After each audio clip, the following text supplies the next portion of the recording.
Within this video, we're going to go ahead and start our Lesson 6 student guide, Screws, here inside of the Rube Goldberg machine. Specifically, we're going to be working through this opening the project.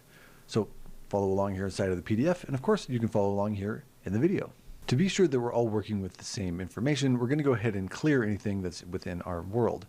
So we're going to come up here into Window, come down here into Levels, and open up the level palette.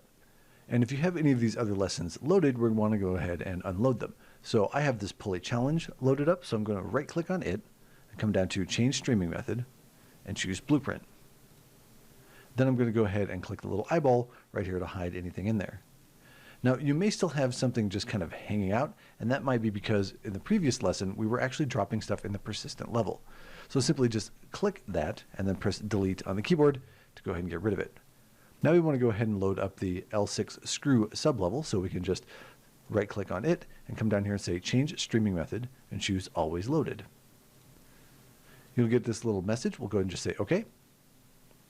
So now what we do is just take our levels palette and we'll just dock it up here in the top right. And if need be, make sure that you move the camera to its original spot by right clicking or left clicking inside of the viewport and pressing the 6 key on the keyboard. And from here, we're ready to start working.